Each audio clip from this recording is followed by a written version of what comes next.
Kaizen Mindset. I don't really have much for today. I'm now moved into America, so it's a bit of a I don't want to say culture change. Just feels like being uprooted. Feels like I've been uprooted from New Zealand and just got straight into America. It's like, well, here you go. You now live here. You now live in Michigan State, and I'm stuck in the snow. It's actually a good thing. But it's not gonna be the topic of for today.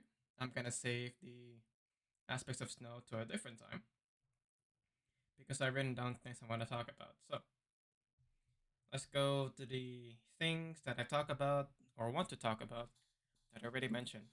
The feeling of being uprooted. It's a whole cult. I keep saying culture shock, but it's a shock. One day you're in New Zealand and one plane ride, next thing you know, you're in America. You see massive trucks, you hear different accents, and you're being surrounded by this whole country with similar values but different way of holding themselves up. Acclimating is probably the best word to describe. I'm still adjusting to be acclimated to this country, and it's just so foreign to me at the moment. But it's been 3 weeks, like a whole month now, and I think I should be acclimated to know how to joke around that actually makes sense to the culture, understand the dynamics here of how they joke around, how they banter. I think in due time I might get the hang of it, but so far it's been a bit of a shock. It's just me just sitting there quietly listening to how people banter and try to imitate that and went from there. The one thing I had to adjust is also the roads, how the signs work, the traffic light system where you can actually turn right even though it's red. And here in where I live, people actually wait in the middle of the road to turn left, which I don't know if that's legal, but it is what it is. And because I feel like I've been uprooted, I miss the country. New Zealand has felt like home for some time now, 7 years of my life. And out of nowhere, you get uprooted and you start missing the land, you start missing the people, you start missing New Zealand.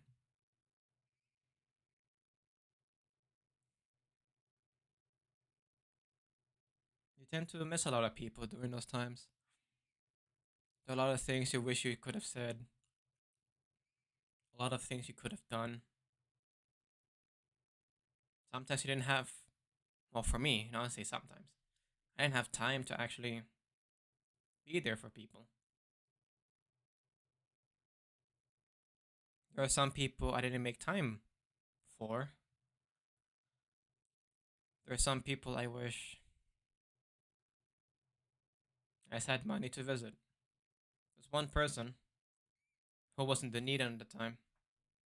This is in university. I didn't have time to meet. I didn't have time to meet. I didn't have the money to get there. I was short on time trying to maximize money as much as I can, and at the same time, maximizing my time with people and take on a plane ride spending 200 NCD or 300 NCD to head to Dunedin. It's a bit of a stretch with the budget I had and to save. I kept my word but at a cost. I kept my budget limits but at a cost. One of the closest friends I had, I didn't get the chance to meet him again. So it was actually a bit of a bummer. I still miss that guy. But I hope when I come back to New Zealand, we get to meet again.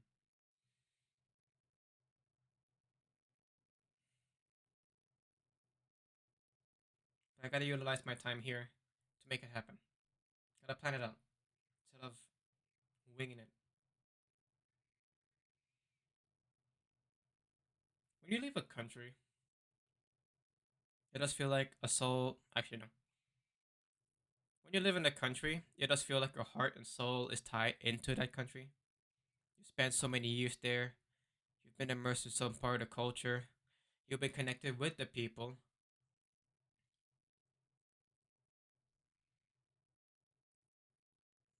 and you start calling the place home.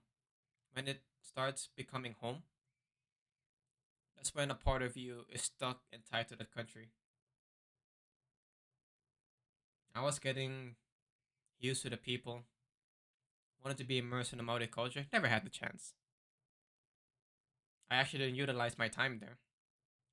I didn't, I wasn't part of much of the Maori culture. I just talked to people about the culture. I wasn't part of kapahakas. I wasn't part of a pōwhiri. Nothing. I didn't do a karakia. I just was like a bystander most of the time. And that hurts to me. I don't want to be a bystander. I want to be part of the culture. But I didn't utilize my time. And that's my fault. But maybe when I go back, I can be more part of the culture. I can be immersed in it to represent New Zealand because I'm now a citizen. And even though I'm not a New Zealander by blood, I am now a New Zealander by, immigration laws, status. I'm now a citizen and I act like a citizen. I'll represent New Zealand as much as I can in this new country called America. I will still acclimate to America, but I still bring out the Filipino in me and represent New Zealand as a citizen. Not just how my livelihood is there, but also bring the culture as much as I can.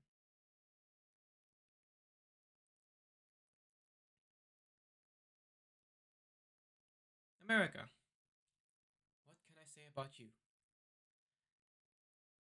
I remember going to Social Security and the lady said, when you get your green card, you actually are able to get your Social Security with it too, which I didn't know, and that was my fault. So now, because I went during the shutdown, I actually had to wait and book a time. Unlike most times, I can just walk in and get a Social Security number. That's what people say. Maybe it's just the old times, not modern times. And now I have to wait so long to December 19th just for a Social Security number.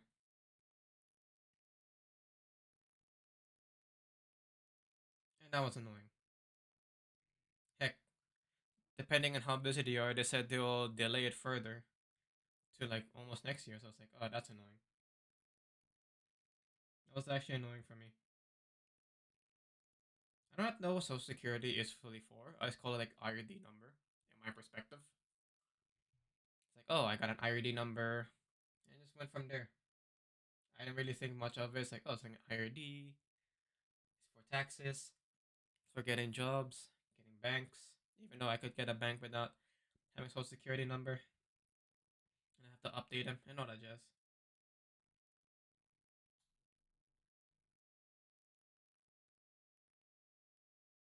Well, the one thing, this is in Michigan. I'm nearby the Motor City, and the one thing I noticed being in this country, in this part of the country, Buick, Chrysler, GM, and Ford are like the common car manufacturers here. Like every now and then, I do see a Kia Soul, a Toyota 4Runner, a Toyota Prius. Actually, I hardly saw a Toyota Prius or a Volkswagen, mostly a Veta and the Golf GTI, which I would probably like to buy a Golf GTI. But I'll just go for a Volkswagen Golf. I don't need a GTI version, just a Golf will be fine for me. Or the Jetta. But I don't have the money for that. Nor am I gonna use student loans. Nor am I gonna use car loans to actually get a car. I'll just stick to bike riding and go from there because I gotta live within my means, and getting a car is not within my means, realistically speaking. But yeah, as I was saying, cars are big. GMC cars are always big. Ford. I thought the Ford Raptor was pretty big, but no, they have more selection here. I mean, to be fair, it is near the. I am near the Motor City, and man, they're huge. And for such huge cars, I expect a lot of farmers. No, they're just my neighbors. They live in the suburbs and they work in the city. Well, that's what I assume. And they're hauling ass or hauling snow because it's snowing here now. And that's it. When I always see massive cars like that, I just assume, oh, there must be a farmer. They must be hauling something. No, it's just a daily commute car. And these moms driving these cars all day, every day, as they get the kids. And like, are the kids heavy loads? Or are they a heavy burden to you? But of course, I have this cyclist mindset and I have this small car mindset. So always been about fuel efficiency. I would probably still get a Toyota. I still have the buys for Toyota, Honda, and Mitsubishi, but I'll probably get a Subaru as well, depending on what happens. But Mitsubishi is not doing well recently, so you probably stick to Toyota and Honda. Toyota Prius Prime, that looks nice, but live within my means. I don't think I can afford that yet. Oh, one thing I ran down here and the things to discuss is the unknown. Oh my gosh. As much as you know American culture through like social media and movies, nothing really prepares you from actually being here and actually not knowing what to actually do. I was like, oh, it's a land of opportunity. There's a lot of things to do in America. It's like, okay, what? Sure, I could have done some more recon and being like, oh, we could do this and that. But with no social security number, I'm like, what can I do? What should I do? I don't know. America is vast. And to me, I'm just a blip under this massive country.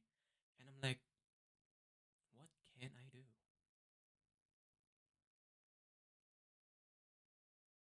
What should I actually do? You are what you make of it. I do believe in that. But what should I do? What can I do? I don't know. And the feeling of being stuck in the unknown is really uncertain. I haven't watched Frozen 2 to actually know the song Into the Unknown. You know, that sounds like a good song. Good vocals too. I just really don't know what to do besides my goals. I will talk in the next episode what I have been doing. Just because I'm stuck at this massive place of unknown doesn't mean I'll still do the gains. I'll still work for myself. I'll still work. I'll still work out. Heck, because this family was trying to be fit, there was just leftover tools to use to stay fit. I'm like, oh yo, it's actually pretty good with what I got. So I'm using the heck. I'm using what I can. But the one thing that's stuck with being the unknown is unknown, not knowing when you'll actually get a job. Even though I get my social security number, I do not know if these jobs will hire me. And if they do hire me, they might see me as a Christmas casual. Well, I assuming you guys have casuals in US, just like New Zealand. And they'll be like, oh, Christmas is over, we don't need you anymore, and they throw you away. I'm actually looking forward to what I can do, but I do believe it's gonna be a whole lot of adversity with it.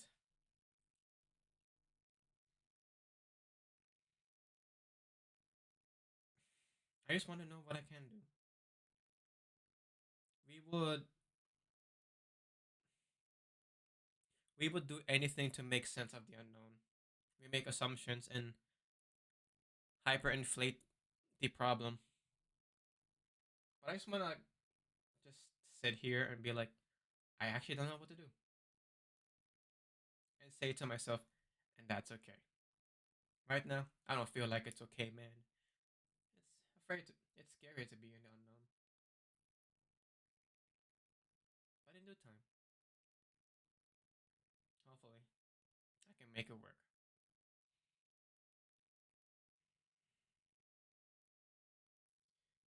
I was writing a letter to a friend of mine about martial arts stuff because she was curious, and so is the other friend who's doing martial arts with me. They're new to the game. Well, not really game. They're new to martial arts. They're new to this realm of athleticism. And just like many beginners, they think like more power is gonna do the job. Just just have good technique, it will do the job. And I was like, well, you're not wrong, but there's more to it. Let me see where I wrote that down, and I can narrate my words to you. Oh, Tagalog.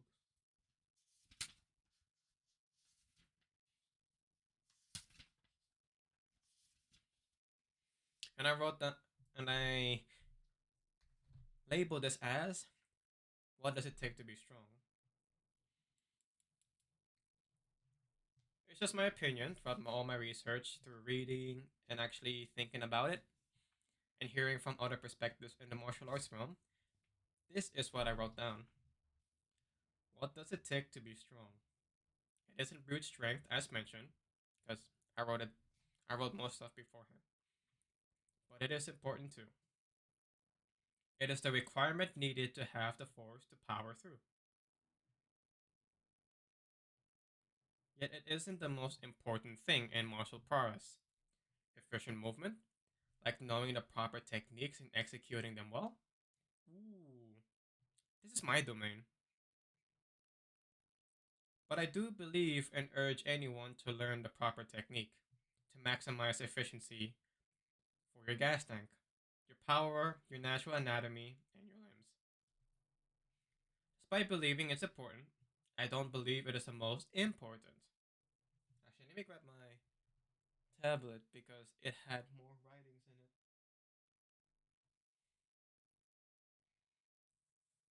If I remember where I put it, that is. Alright, there will be a bit of a pause and chair creak.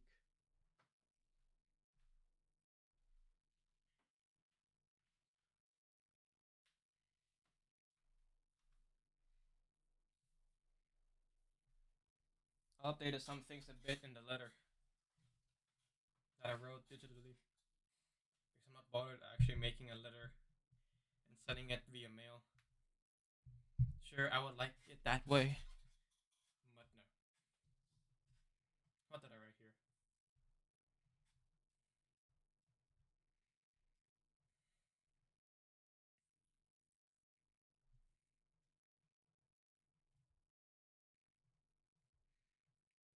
Okay, I was in efficient movement. You know what? I'm gonna go back from the beginning. Sorry, I had to listen to this again. What does it take to be strong?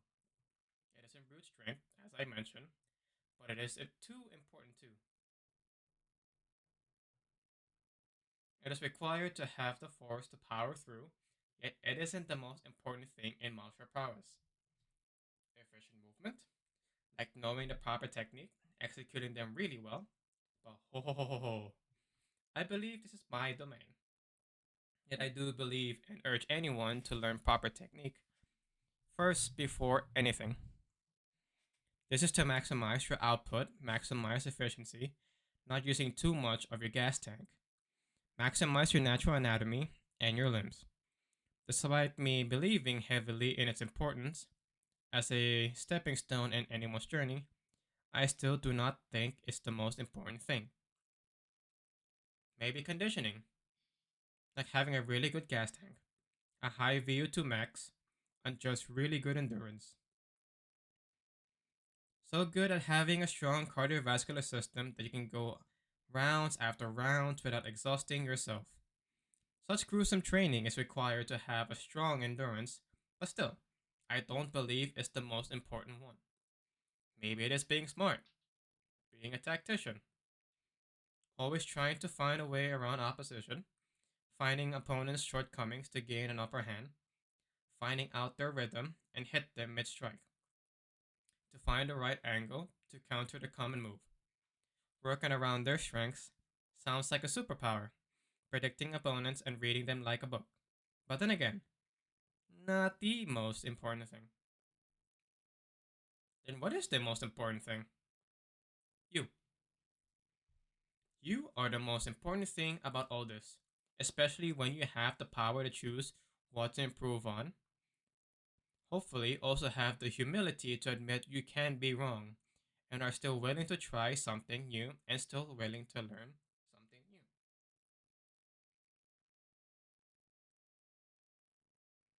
You trying to master where refinement is needed. You running away from complacency. You willing to try something new and trying again. You being open to suggestions. You realizing that things aren't working out, just still being patient with yourself. You having the agency of your own life and still saying, I need to master this. Be the master of your own self because you are what you got first and foremost 24/7, 365 days until death. So, in my perspective, mastery of yourself is the most important thing you can do for yourself. Wait. So, mastery of yourself is the most important thing you can do for yourself. In general, really. Because that makes everything I mentioned beforehand equally as important.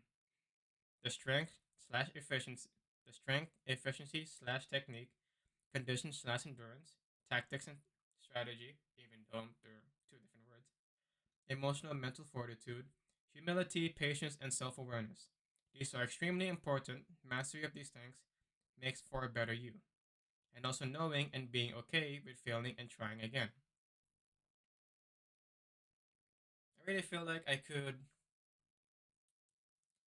rewrite this and refine it with more research and more mental thought put into it. But because it was a letter, it was mostly catered to someone. But I feel like it's a good thing to remember when it comes to martial arts. You do have the chance to try something new. And when you try something new, you could better something that you already have. Or you could add something new to your arsenal. It does take time and training. Don't get me wrong. It comes back to consistency and knowing what you want.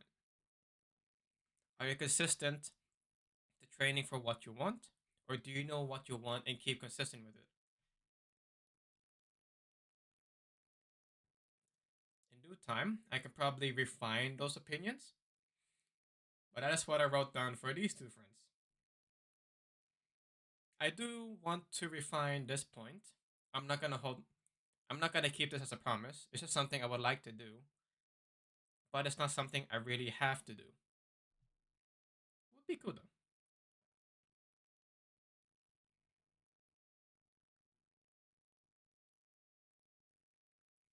Another thing I want to share is the beauty of reaching out. If I can find it again in my diaries.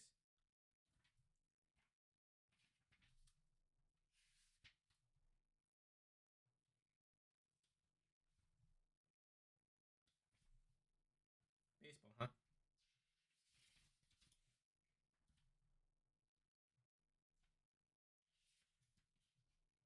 The beauty of reaching out. Huh. I think it's this one. I didn't actually refine it. It's just a draft. So it's my first opinions and my first thoughts without any refinement. But I'll still read it anyways.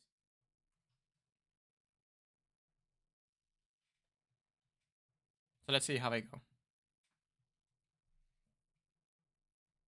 Apes together strong. It's a phrase we know.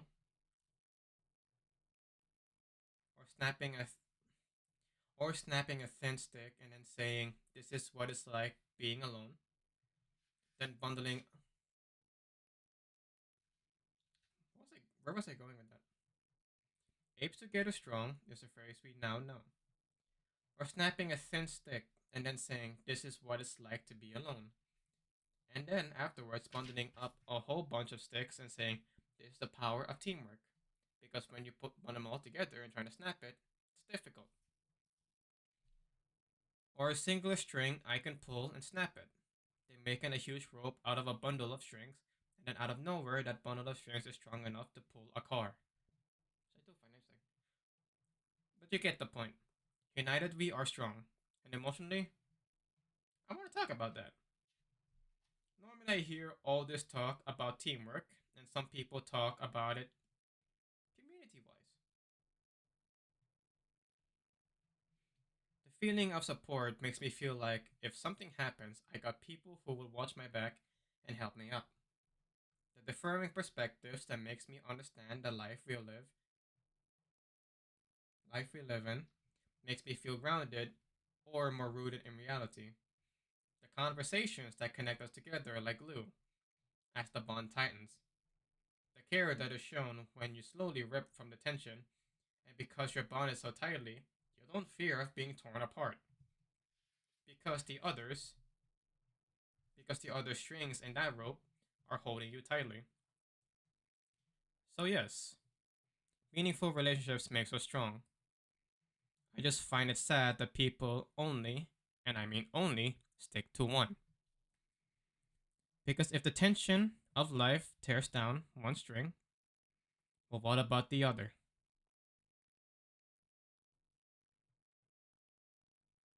There's no answer. I just ended it there. I should refine this one though. I actually would like to make a whole small poem out of it or a small reel about it. Small little animation. You know what? Maybe I'll do that. Showcasing all the imagery I put up there.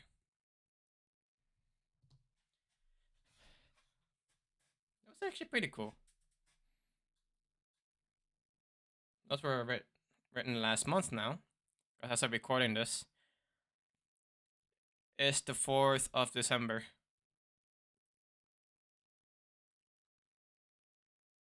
With more thoughts and research, I would actually like to refine that. While I was here, I went to a, what do you call this day?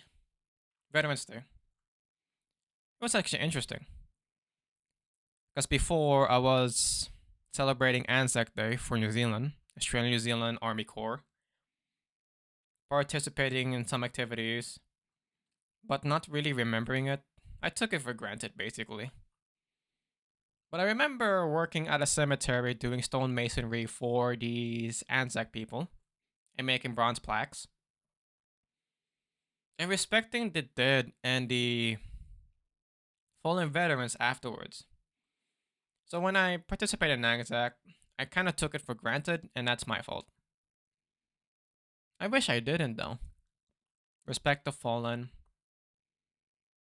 respect the dead, and appreciate life more. That job made me appreciate the little things. And I really wish I participated more in Anzac traditions. So, as I've been told by the internet,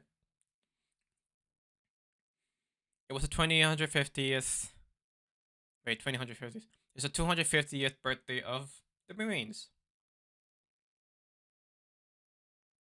And it was also Veterans Day around the same week. I went to a Veterans Day commemoration memorial. I don't know, something in one of the cemeteries in downtown Detroit. And I got to see how people celebrated Veterans Day. It was nice. It was interesting, actually. There was one line that had the old muskets. Well, it was blanks. Still loud though. I get to see them talk about the black soldiers who were not commemorated during the previous Veterans Day, and then making a whole petition community to do that for them, which I found was cool. Because back in the day, as we all know, there was a bit of racism, and they made a whole community just to do this for them, which I found pretty cool. For me, it's seeing the respect and reverence for the fallen that I'm like, this is cool. Seeing veterans stand up of modern day for the fallen, talking about their names and their history. And what I found cool was when they shot the muskets. Those were loud. Me and this lady were in shock. I was like, ah, 'cause they're loud. I also got to see the guy's saber as well, which is actually pretty cool stuff. I don't know what to say about it though, because to me it's my first Veterans Day in mainland America. Growing up, I never really participated in Veterans Day because no one in my family was a U.S. veteran. I would say something differently for my great grandpa, who was a Filipino. But I do not know what to say about it. But maybe in the future, the more I research about it, the more I read the books, or the more I get exposed, I can say something regarding it. But for now, I just enjoyed it. Simple as that. I enjoyed the moment. I enjoyed the reverence, the respect, and I had a fun time watching Americans do their thing for what I believe was history. I want to say believe. So what I know is history. I would like to respect soldiers more. I wanted to be one when I was a kid. Halo is probably a good propaganda for that. Marines, ready to serve.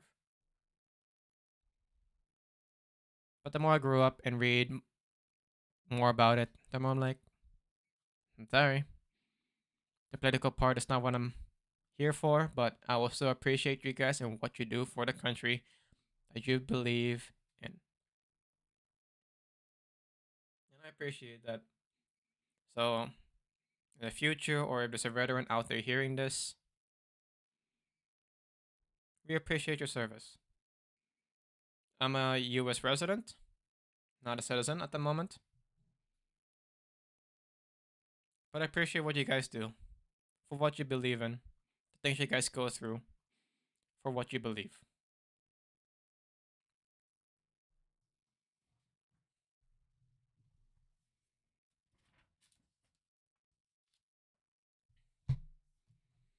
Things I want to do, at least in 3 weeks' time. Set myself up, have to set up my laptop, like my old setup in New Zealand. This is already done, actually. I'm just gonna check that part with a red pen because I'm already set up, and that's why I'm able to stream and record stuff right now. Oh, speaking of which, when I bought this laptop, it was advertised to be 4050. It's a gaming laptop right now. I used to have a computer, but I can't really bring a big bulky ass computer to a different country. The laptop was advertised to be a 4050, and then when I bought it and then started messing with it, and went to the about PC, it was a 4060 the entire time. I was like, oh, well that's pretty good. I'm not complaining. That's pretty good news for me. Other things I want to do in at least 3 weeks' time: make a program of exercise for bare minimum equipment. 4 days max, 3 days minimum. That's another good check mark. I bought myself gymnastics rings. They're very versatile. The only thing that I have struggled with is trap workouts. Just a pike push up. But I don't think I'm hitting the traps more than when I do farmer's walk. And I'm not gonna buy kettlebells. I don't have the money. And plus, I don't want adjustable kettlebells. But I'll be creative on that. But I can use a bucket of water. Still does the job. So I'll see what I can do. But I still find us a check. Damn, I'm doing well. Replan myself. New country, new conditions, new old resources, same goal. Yeah, that's what I'm doing. Damn, that's what I'm doing right now. I'm making new episodes. Got a second monitor because Grandpa had some. I got all these books. I am writing down my stories and excuse me. Don't mean to be rude. What was I saying? Um, writing my stories, still moving forward. And I bought a new bike.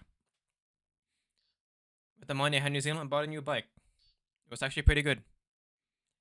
It's similar to the bike I had in New Zealand, just changed for winter tires, and bada bing, bada boom. I'm not complaining. And sort of paperwork. Okay, that one is not even done. I'm still doing the paperwork at the moment. I don't even have a social security number, nor do I have a driver's license yet, nor a bank. So, yeah, I'm actually 3 things out of 4. What are things I want to improve on from here on out? The way I speak, I'm gonna have to listen to myself for that. So thankfully, these are gonna be on Spotify. And listening to myself can be painful because I get to hear myself, but for the sake of improvement, I have to let my ego go. Communicating emotions with my partner, this is between me and her. Learning how to properly communicate and let my ego go with my partner so we can be effective communicators within each other. Because right now, I have this I'm gonna say weird tendency, I don't know why. I know why. I have the tendency to just shut the heck up and just listen, like forget about my feelings. But she wants to know about my feelings, so I'm gonna have to let go of my ego, bring myself back in, and communicate about my emotions as well. And maintaining that consistency. Oops. Maintaining consistency. I actually do not know what I meant by that. I'm gonna write down here in red. Elaborate. I actually do not know what I was referring to there. Recording things more. Oof. I'm gonna put this in red. Workouts. Chores. I'm in a new country. Actually, I like to. I find these things cool. But probably not a good idea because I could get doxxed by just looking at the background. Eh, that could be for my friends. Workouts, chores, uh, WIPs, work in progresses of anything.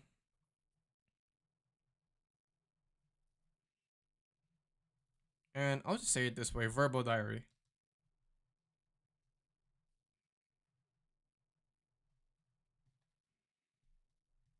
Actually, let me try that verbal diary.